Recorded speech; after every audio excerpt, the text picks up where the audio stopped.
Gênesis 12, 1 e 2 diz assim o texto sagrado: Ora, o Senhor disse a Abrão: sai da tua terra, da tua parentela e da casa de teu pai, e vai para a terra em que eu te mostrarei. E farei de ti uma grande nação, e te abençoarei, e engrandecerei o teu nome, e tu serás uma bênção. Gênesis 17, verso 1. Quando Abraão tinha 99 anos de idade, apareceu-lhe o Senhor e lhe disse: eu sou Deus Todo-Poderoso, anda na minha presença e sê perfeito. Gênesis 21.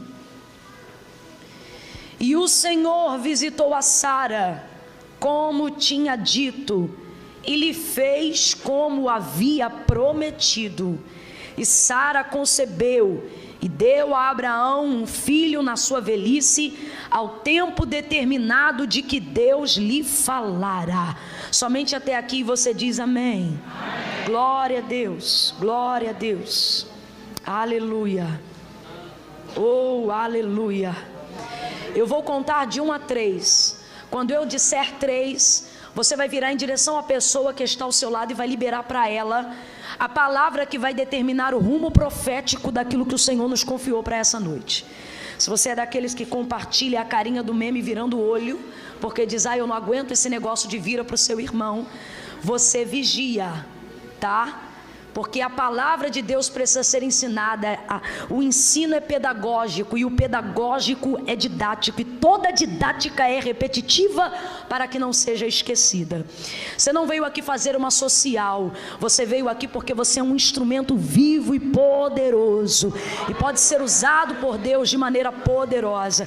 Quando você libera uma palavra profética em direção a alguém, uma palavra contextualizada debaixo de um texto sagrado, lembrando que esta é a palavra da verdade, a palavra que liberta, a palavra viva e eficaz, mais penetrante do que qualquer espada de 2 gumes, que penetra até a divisão da alma e do espírito, juntas e medula, e é apta, habilitada para discernir os pensamentos e as intenções do coração. Quando você se permite ser veículo dessa palavra, essa palavra se manifesta com poder.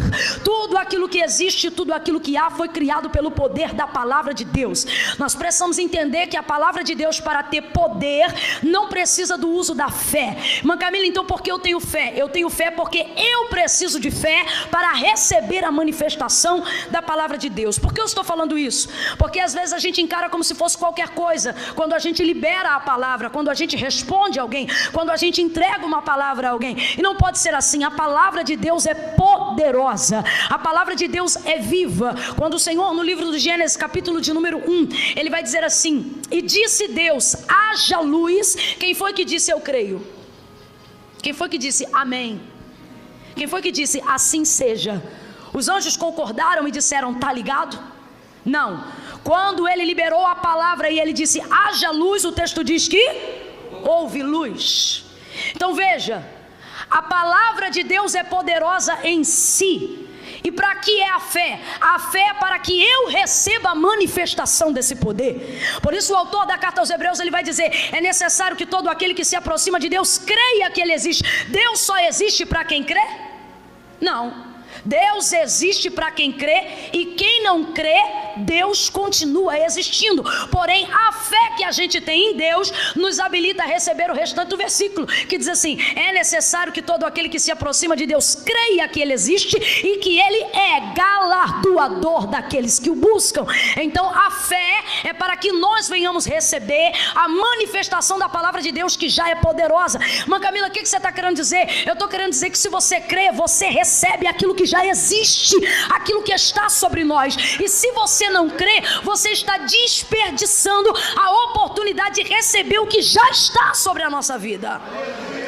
Então quando eu disser 3, libere a palavra profética com poder. No 3, você vai olhar para essa pessoa e vai dizer assim: vai ser do jeito que Deus disse. Quem entendeu, diga amém. Você vai dizer o quê? Mas tira esse sorrisinho de canto de boca, senão ele não vai te levar a sério. Imposta a voz de profeta. É 1, é 2, é 3, vai! Quem acredita nessa palavra, diga glória a Deus. Vai ser como Deus disse. Deus não mente, Deus não falha, Deus não erra, Deus não é leviano, vai ser do jeito que Deus disse. Aleluia, oh aleluia, aleluia, aleluia. A primeira narrativa que nós fizemos a abertura no texto, no capítulo 12 do livro do Gênesis, é o primeiro encontro que o Senhor vai ter com Abraão. Me perdoe falar Abraão, porque esse é de fato o nome que ele ficou conhecido, mas naquela ocasião o Senhor ainda chamava de Abrão, porque não tinha lhe trocado ainda seu nome. Mas depois que ele recebeu a promessa, a gente sabe que ele ficou conhecido como Abraão. Então o capítulo 12, a narrativa que nós usamos como abertura nessa noite, ela vai falar sobre o primeiro encontro de Deus com Abraão. Ali já vai se cumprir o que está escrito em João 15, porque Abraão nunca tinha ouvido falar de Deus, Abraão não conhecia ao Senhor, mas vai se cumprir o que o Senhor relata no Evangelho de João, no capítulo 15: não fostes vós que escolhestes a mim, mas eu que vos escolhi a vós e vos nomeei, para que vades e deis fruto, e o vosso fruto permaneça em mim. E mesmo Abraão, não tendo absolutamente nenhuma consciência de quem o Senhor era, não tendo absolutamente nenhuma consciência da sua existência, o Senhor, por sua infinita bondade e misericórdia, vai se revelar a Abraão. E Abraão vai corresponder essa escolha de Deus, porque o texto diz que ele vai crer. E por que Abraão, segundo o autor da carta aos Hebreus, vai ser tido como pai da fé? Porque Abraão vai crer numa época em que ele não tinha absolutamente nenhuma referência sobre Deus. Eu costumo dizer que nos dias de hoje o mais difícil é ser incrédulo do que crente. Haja vista tantos testemunhos que nós temos das ações prodigiosas de Deus. Deus tem feito coisas extraordinárias em nosso meio. Verdadeiramente nós estamos vivendo os dias de Joel sobre a terra, velhos tendo sonhos, mancebos tendo visões, o povo profetizando. Nós estamos vivendo um tempo de derramar do Espírito Santo de Deus, e você não pode entender ou ver isso apenas numa perspectiva nacional ou eclesiástica, a nível de denominação. Você precisa olhar a igreja de Deus como reino na terra, e você vai ver manifestações milagrosas e prodigiosas acontecendo em todo mundo. Aleluia, aleluia. Então hoje em dia é por isso que eu digo que o mais difícil é não crer. Haja vista tantos prodígios, tantos milagres. A medicina olha laudos médicos de pessoas que estavam em estado terminal, metástase, e eles não dizem que é milagre, mas também não sabem explicar o que é. E daqui a pouco você conversa com essa pessoa e ela diz: ah, foi o Senhor, ah, eu sirvo ao Senhor, ah, eu sou crente. Mas Abraão, quando ouviu a voz de Deus, não tinha absolutamente nenhuma referência de quem Deus era. Então isto vai ser lhe imputado por justiça. Por isso que ele não vai ser tido apenas como pai de multidões ou como pai da fé, mas ele também vai ser chamado como amigo de Deus. E por que amigo de Deus? Porque Deus viu nele uma fé extraordinária. Ele creu sem ter absolutamente referência nenhuma. O que foi que Deus mostrou para Abraão para que Abraão cresce nele? Deus não mostrou nada a Abraão. A palavra do Senhor se manifestou a Abraão e ele creu no que ouviu. Por isso a base da explicação da fé vai dizer que ela vem pelo ouvir, e o ouvir da palavra de Deus. Por isso o texto vai dizer que o Senhor não nos chamou para andar por vista, porque os nossos olhos só vivem para cumprir a concupiscência da carne, mas a nossa audição testifica da palavra de Deus. Por isso o texto vai dizer: porque a fé vem pelo ouvir, e o ouvir da palavra de Deus. Abraão ouviu essa palavra, Abraão ouviu a voz do Senhor, sem testemunhar nenhum milagre, sem testemunhar nenhum feito, e o texto diz que ouvindo ele creu. Ele creu. Respeita esse homem, ele de fato é progenitor de fé. Creu, sem referência, sem testemunho, sem saber o que ele fazia, ele tão somente creu. Ele creu. Quando o Senhor apareceu a ele, o Senhor lhe fez uma promessa. Ora, disse o Senhor a Abraão, foi o que nós lemos aqui. Ora, disse o Senhor a Abraão: sai do meio da tua terra, do meio da tua parentela, e vai para a terra em que eu vou te mostrar. E farei de ti uma grande nação, e tu serás uma bênção. Aleluia. E o texto diz que sobre aquela palavra, ele juntou as suas coisas e saiu. Porque nós lemos 3 capítulos, porque esses 3 capítulos tipificam bem a nossa vida quando a gente olha para Abraão. Abraão vai conhecer o Deus do antes, o Deus do durante e o Deus do depois. Só para ver se você está ligado. No capítulo 12 ele é o Deus do, no 17 ele é o Deus do, e no capítulo 21 ele é o Deus do. Nós vamos ver a revelação de um Deus que não deixa. Nós vamos ver a revelação de um Deus que é responsável para chamar, começar, ir com você e não te deixar depois que acaba. Essa é a manifestação do Senhor em Abraão. Agora veja, você não pode acreditar que esta aliança Deus fez só com Abraão, porque quando ele apareceu a Abraão, ele fez essa promessa, completa para mim, ele fez quando ele apareceu a Abraão, ele fez essa promessa. A promessa que ele entregou a Abraão era tão grande, tão grande, tão grande, que a casa de Abraão não era o suficiente para conter essa promessa. Então ele disse: em ti serão benditas todas as famílias. Ele falou somente as famílias hebreias? Ele falou somente as famílias judaicas? Não, ele disse todas as famílias. Ele estava generalizando a família. Ele estava falando de mim, ele estava falando de você, ele estava falando da família de Conceição de Jacareí, ele estava falando das famílias de Angra dos Reis, ele estava falando das famílias do Rio de Janeiro, do Brasil e do mundo. Ele englobou todo mundo porque a promessa era muito grande. A promessa era muito grande. Irmã Camila, o que isso tem a ver com a minha vida? Você é portador de uma promessa maior do que você. Aleluia. Você é portador de uma promessa maior do que você, e o fato de não ter estado lá para ouvir o que foi dito não te exclui de viver o que Deus está para cumprir nestes dias. Oh, aleluia! Quando o Senhor aparece em Abraão, aqui nós vamos ver a revelação do Deus do antes. Que Deus é esse? O Deus que se revela antes mesmo de falar para a gente o que vai fazer. Você talvez ainda não tenha conhecimento pleno de quem é Deus, mas o Senhor já tem conhecimento pleno de quem é você. Lembra quando ele apareceu a Jeremias? Ele disse: antes que te formasse no ventre eu te conheci. O Senhor está dizendo: eu sou o Deus do antes. Eu vou falar de novo e daqui a pouco você vai entender isso muito melhor. O Senhor está dizendo a alguém aqui nessa noite: eu sou o Deus do antes. Eu sou o Deus de antes do teu pai, eu sou o Deus de antes da tua mãe, eu sou o Deus de antes você saber que eu já era. Eu sou o Deus de antes de você me adorar, eu sou o Deus de antes você saber para que você foi chamado. Eu sou o Deus que já traçava um futuro para você, antes de você saber se ia dar certo ou não, se era o que você queria ou não. Irmã Camila veio pregar a doutrina da predestinação? Não, porque eu não creio. Vim pregar a doutrina do Deus fiel, do Deus paterno, do Deus criador do céu e da terra, que conhece os seus filhos e que os chama antes deles terem consciência desse chamado. Então o que Deus está dizendo? Deus está se responsabilizando, e o que ele está dizendo para Abraão é: Abraão, vai dar certo. E por que vai dar certo? Porque eu já tracei esse plano antes de você me conhecer, antes de você entender, antes de você crer. Este plano já estava traçado para você. Então quando o Senhor aparece a Abraão, o que ele está falando, o que ele está propondo a Abraão é o seguinte: você está disposto a seguir o plano? E é isso que o Espírito de Deus está falando para algumas pessoas aqui que também receberam da parte de Deus uma promessa. Ele diz assim: não tem como dar errado. Eu tracei esse plano antes de você chegar à compreensão.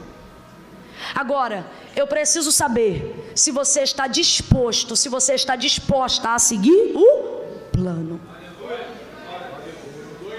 Deus cria pontes para os lugares que a gente quer chegar.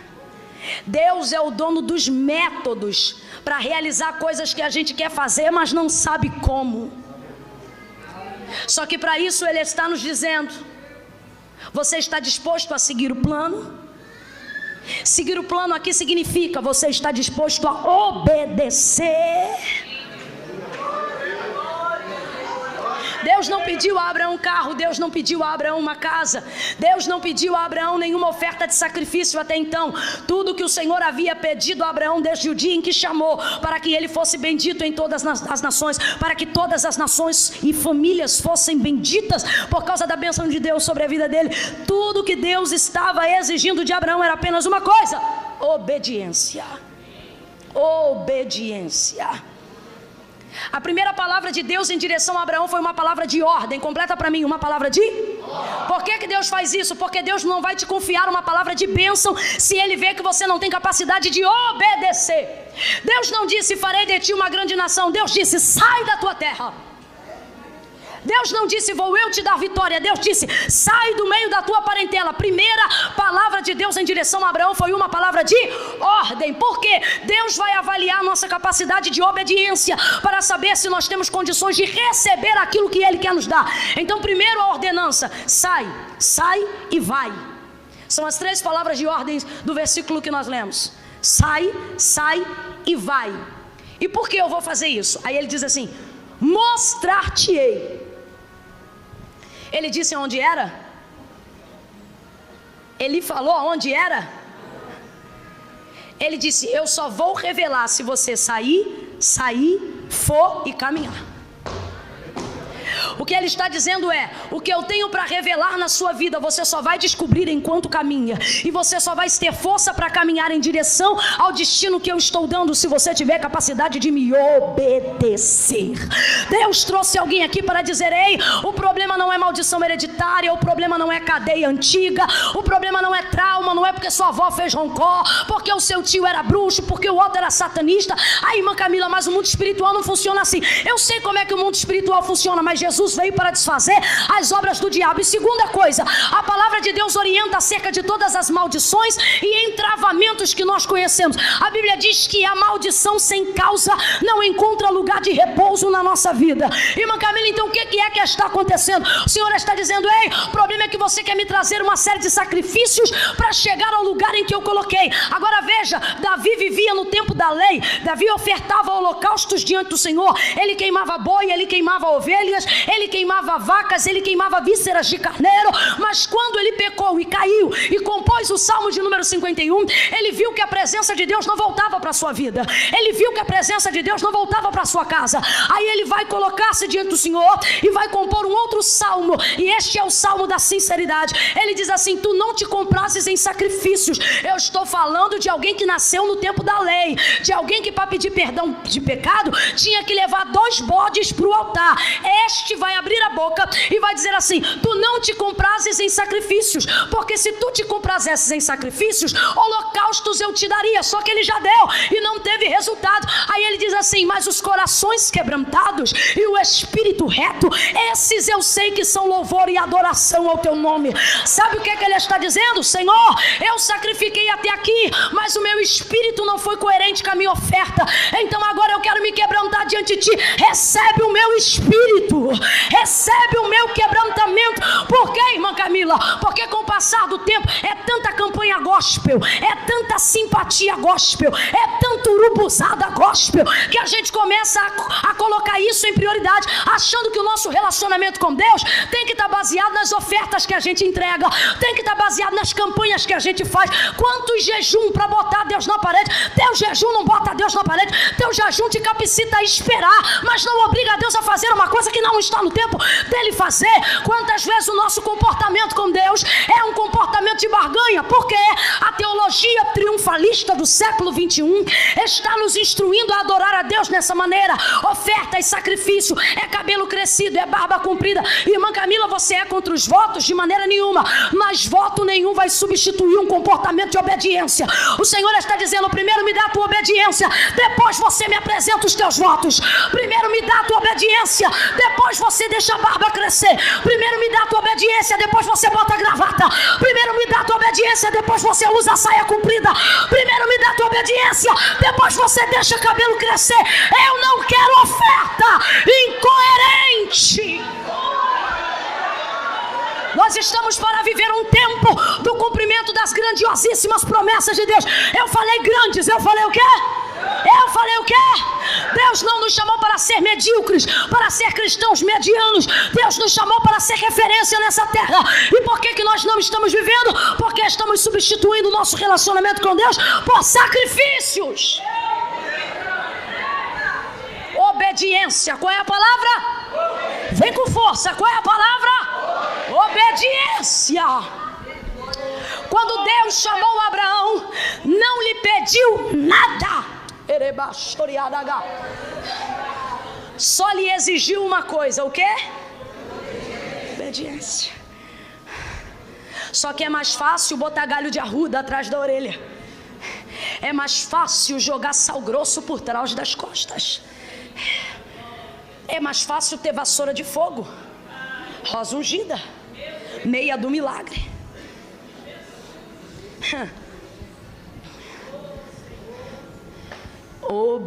Não fui eu, hein? Vai cair. Deixa só a taça aqui, que ela é muito chique. Obediência. O Senhor não pediu nada, só queria obediência. Por quê? Porque o Senhor quer desenvolver com Abraão um relacionamento. Deus não nos entrega uma promessa para nos juntar a Ele, para viver o cumprimento da promessa. Deus nos entrega uma promessa para que enquanto Ele não cumpre a promessa, nós vivamos com Ele um relacionamento. Aleluia. Quem aqui tem promessa, levante a mão e diga glória a Deus. Quem aqui está debaixo de uma palavra que acredita que ainda vai cumprir, diga aleluia. Você crê que esta promessa que o Senhor te entregou, Ele tem poder para fazê-la cumprir imediatamente, sim ou não? Sim ou não? Por que Deus não faz isso? Deus não faz isso por ausência de seu poder. A palavra que Deus te entregou, Deus tem poder para cumprir essa semana, esse ano. Deus é tão poderoso que Deus tem poder para, enquanto usava alguém para te entregar a palavra, Ele poderia ir cumprindo simultaneamente enquanto falava. Irmã Camila, e por que Deus não está fazendo isso? Será que é porque Ele não pode? Não, Deus pode, mas é porque você não está em condições de receber. Eu não estou em condições de receber. Então todo aquele a quem Deus confia uma promessa, Deus sujeita essa pessoa obrigatoriamente ao estágio do tempo. E Abraão vai entrar agora no estágio do tempo. Ele conheceu o Deus do antes e creu, e agora ele vai precisar continuar crendo quando conhecer o Deus do durante. O Deus do durante é o Deus que te obriga a esperar. E a gente não entende para que esperar se Ele pode fazer. Para que Ele está me deixando fazer hemodiálise se Ele tem a cura do meu sangue? Para que Ele está deixando esse marido me perturbar se Ele já disse que vai salvar? Para que Ele está me deixando dever se Ele já disse que eu vou prosperar? Para que eu estou passando essa tempestade na empresa se essa empresa é promessa? Então o tempo da espera é o tempo do durante. É quando você aprende a desenvolver relacionamento com Deus. Por quê? Deus não te entregou promessa para ostentar poder. Deus te entregou promessa porque Ele desejava se relacionar com você. E a promessa é a maneira que Deus cria para te atrair à presença dEle. Tem pessoas aqui que só estão diante de Deus até hoje porque estão confiadas em uma palavra. E Deus quer desenvolver esse relacionamento com você, para que depois do cumprimento dessa promessa, você não tenha o cumprimento da promessa maior do que o prometido de quem te prometeu. Deus está querendo te ensinar a entender que o mais importante de receber uma promessa não é esperar o dia do cumprimento, mas é caminhar com Deus até ela. Oh, aleluia, aleluia.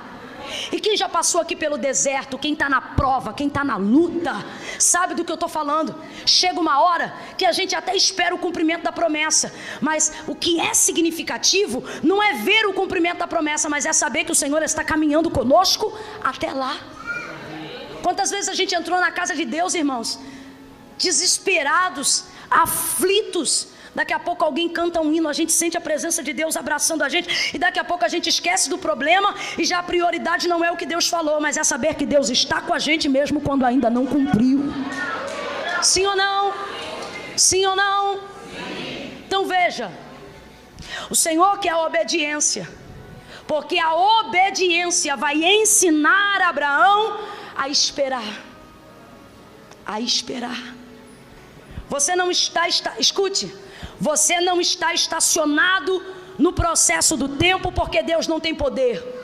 Você está estacionado no processo do tempo porque Deus te colocou. E meu camarada, minha irmã, quando Deus te impele, quando chega o Deus do durante, quando chega a hora de Deus te dizer espera, não adianta você ligar para A, B ou C, não adianta você fazer voto de doido. Quando é o tempo da espera, você vai ter que aprender a esperar. E por que esperar é tão difícil, irmã Camila? Esperar é tão difícil porque o tempo da espera me dá a impressão que eu posso fazer as coisas, afinal eu não estou fazendo nada.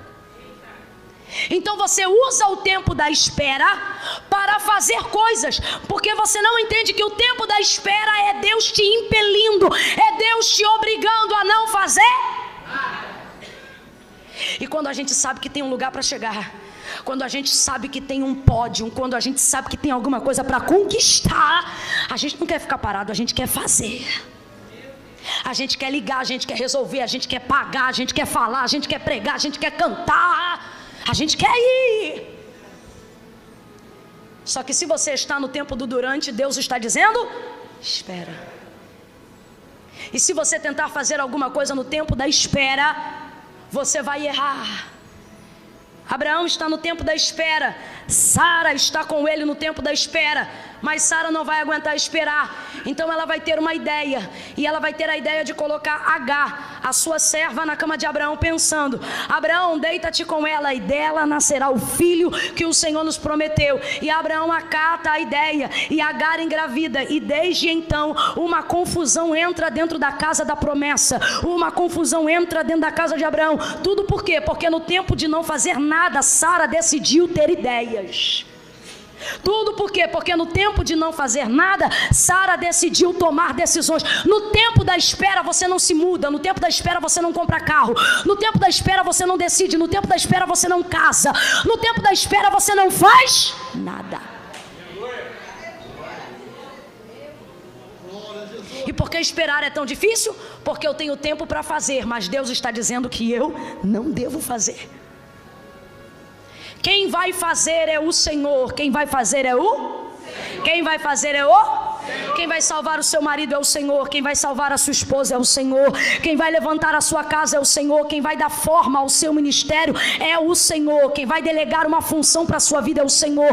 Quem vai quebrar essa depressão é o Senhor. Quem vai te levantar é o Senhor. E todas as vezes que você busca outros recursos que não esperar, você está revelando para Deus um espírito desobediente. Ou seja, você está retirando de Deus a única coisa que Ele te pediu: obediência.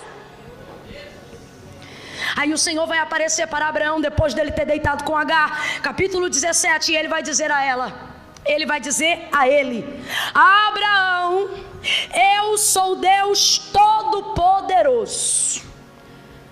Abraão, eu sou o Deus Todo-Poderoso. Vem comigo na primeira pessoa e faça o que Deus falou. Diga: eu sou.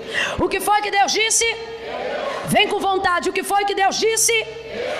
Eu sou o Deus Todo-Poderoso. Abraão, eu não sou o Deus poderoso, eu sou o Deus Todo-Poderoso.